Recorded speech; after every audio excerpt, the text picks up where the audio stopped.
Empezamos hablando del impacto del dólar y sus fluctuaciones, al igual que los antecedentes históricos, que para el año 2001 al 2004 fue la moneda dominante. Sin embargo, esta cayó un 36% con respecto al euro y un 15% ante el yen. Esto nos hace ver que el dólar también lo podemos considerar como una mercancía. Hay muchas monedas que se revalúan, una de ellas es el dólar. Esto no pasa con el peso mexicano, que este se devalúa desgraciadamente. Los factores de riesgo que tienen los países que no son económicamente estables son mal régimen de gobierno, inestabilidad política, inestabilidad económica y deficiencia de la seguridad pública. Un ejemplo del cual nos podemos basar es la situación que pasó con el actual presidente de México, Andrés Manuel López Obrador, donde se encontraba enfermo y había muchas opiniones sobre que estaríamos mejor sin él. Sin embargo, no se daban cuenta de las consecuencias que desencadenaría este suceso. Una consecuencia de este suceso sería la devaluación de la moneda mexicana, y si actualmente se devalúa fácilmente, este suceso haría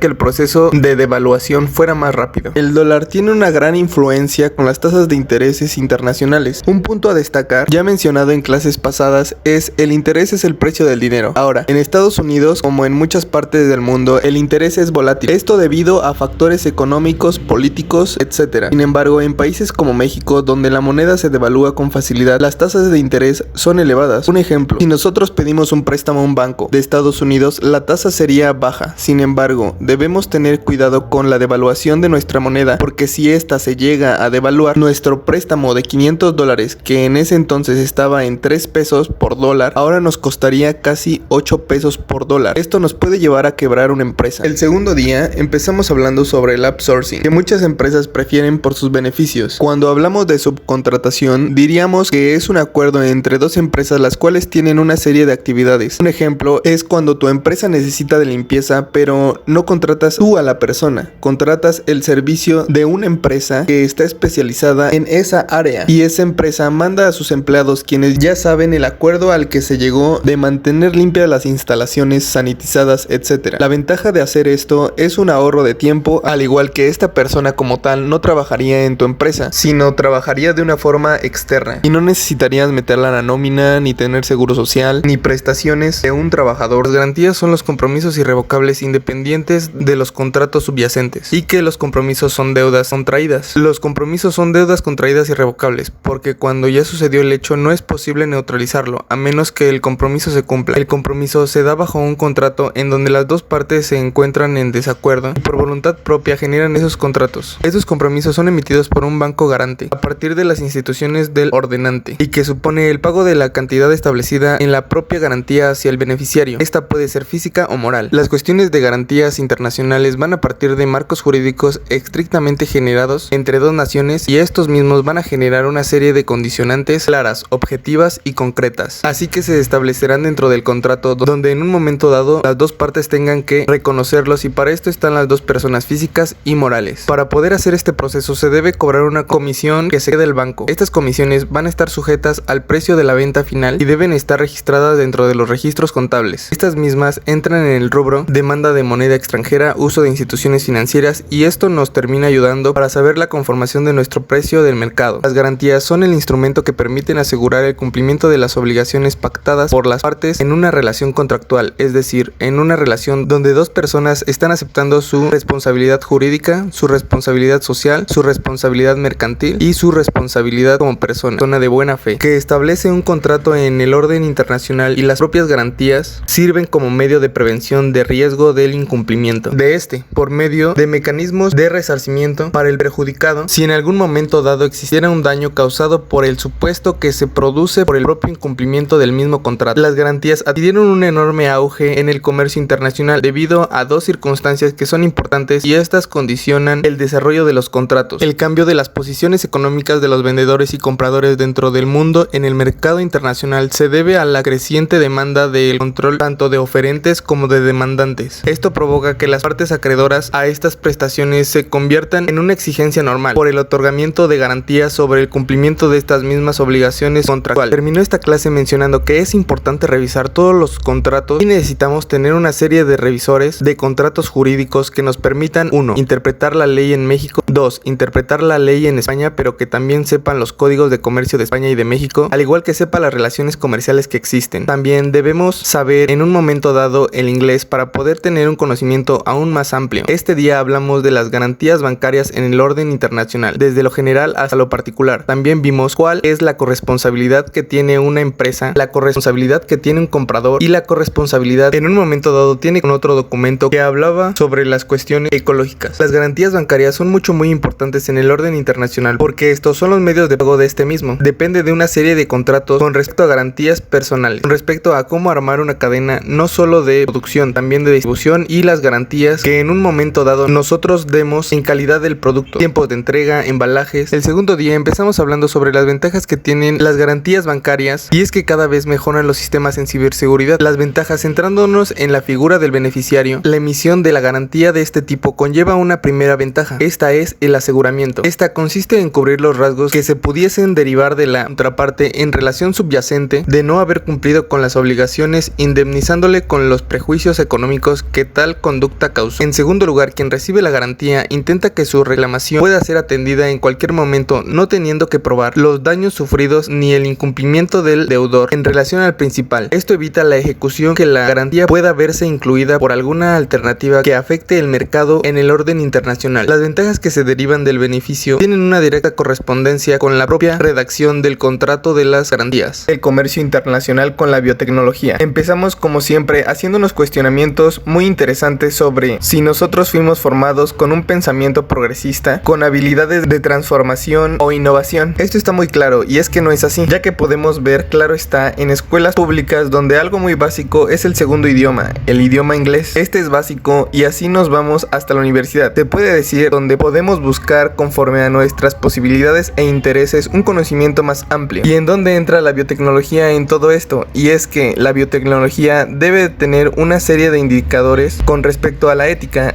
que si bien debemos estar en pro de la humanidad, en pro de la sociedad, en pro de las comunidades, en pro del futuro de las sociedades, precisamente el presidente de la República estuvo en contra de los productos alimenticios genéticamente modificados, ya que estos no son sanos para la sociedad debido a que se ha visto que son dañinos en un futuro para la sociedad, despertando así enfermedades como el cáncer, tumores, entre otros. Sin embargo, las innovaciones tecnológicas van a cambiar los paradigmas con respecto al mercado, y esto es un hecho. Una de las principales motivaciones pueden ser las películas y libros de ciencia ficción, donde mencionan cosas como poder controlar con comandos cualquier cosa, y claro está, ya está inventado con Alexa o Siri. Y aquí es donde se unen estas ideas. ¿Qué tiene que ver la cuestión de la biotecnología y el mercado? Precisamente las innovaciones tecnológicas modifican el mercado, modifican la forma de hacer negocios. Ahora, si nos remontamos a tiempos antiguos, podemos también darnos cuenta del enorme paso al futuro que hemos dado, donde antes en las operaciones se creía que era bueno operar con la sangre que se había manchado del paciente anterior, que no era bueno limpiar los utensilios porque se creía que el líquido vital que está en el hombre ya estaba en estos utensilios. No había líquido más puro y preciado que la sangre misma, por tanto no se debía lavar, y en cierta parte estaba en lo correcto. La sangre es un líquido vital para el humano, pero ahora podemos darnos cuenta que también tiene bacterias o puede generar enfermedades. Esa falta de asepsia con respecto a la sangre, y no solo en la sangre, ahora lo vemos en la actualidad con el COVID.